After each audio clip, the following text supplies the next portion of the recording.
আব্দুল্লাহ ইবনু আমর রাদিয়াল্লাহু থেকে বর্ণিত, রাসূলুল্লাহ সাল্লাল্লাহু আলাইহি ওয়াসাল্লাম বলেছেন, 4টি দোষ যার মধ্যে বিদ্যমান রয়েছে সে খাঁটি মুনাফিক।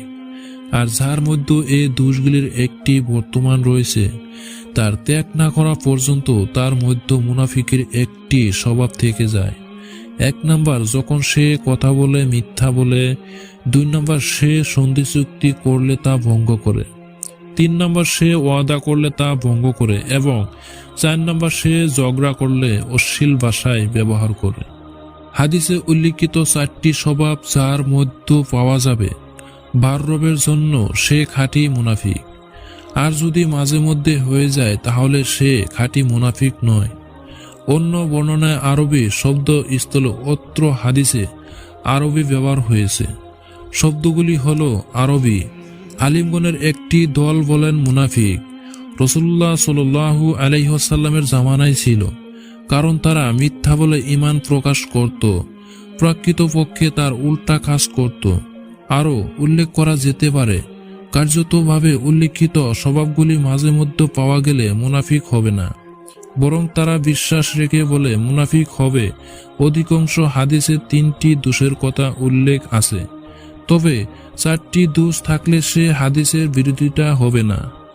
আবু হুরায়রা রাদিয়াল্লাহু থেকে বর্ণিত, রাসূলুল্লাহ সাল্লাল্লাহু আলাইহি ওয়াসাল্লাম বলেছেন, মুনাফিকের আলামত 3টি।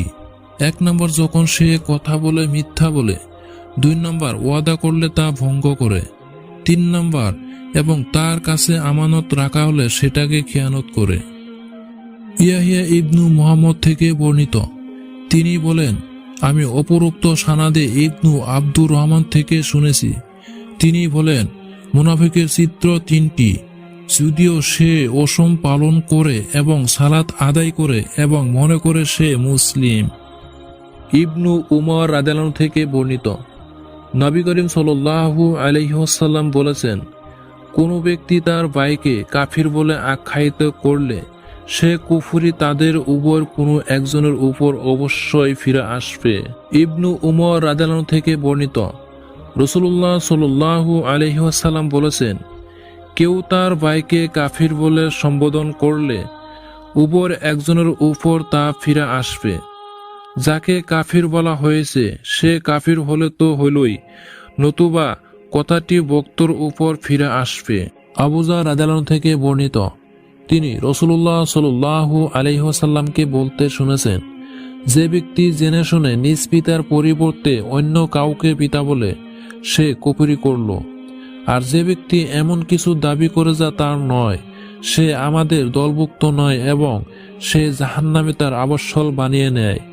আর কেউ কাউকে কাফির বলে ডাকলে বা আল্লাহর দুশমন বলে ডাকলো, যদি সে তা না হয় তাহলে এই কুফরি সম্বোধনকারী প্রতি ফিরা আসবে। ইরাক ইবনু মালিক রাহিমাহুল্লাহর পুত্র আবু হুরায়রা রাদিয়াল্লাহু থেকে বর্ণিত, তিনি আবু হুরায়রাকে বলতে শুনেছেন, রাসূলুল্লাহ সাল্লাল্লাহু আলাইহি ওয়াসাল্লাম বলেছেন, তোমরা নিজেদের পিতৃ পরিচয় থেকে বিমুখ হইও না, কেননা যে ব্যক্তি নিজের পিতৃ পরিচয় দিতে ঘোষণাবোধ করল সে কুফরি করল। আবু ওয়াক্কাস রাদিয়াল্লাহু থেকে বর্ণিত, আমার উভয় কর্ণ রাসূলুল্লাহ সাল্লাল্লাহু আলাইহি ওয়াসাল্লামকে বলতে শুনেছে যে ইসলাম গ্রহণের পর যে ব্যক্তি জেনে শুনে নিজের পিতা ছাড়া অন্যকে পিতা বলে মেনে নেয় তার জন্য জান্নাত হারাম।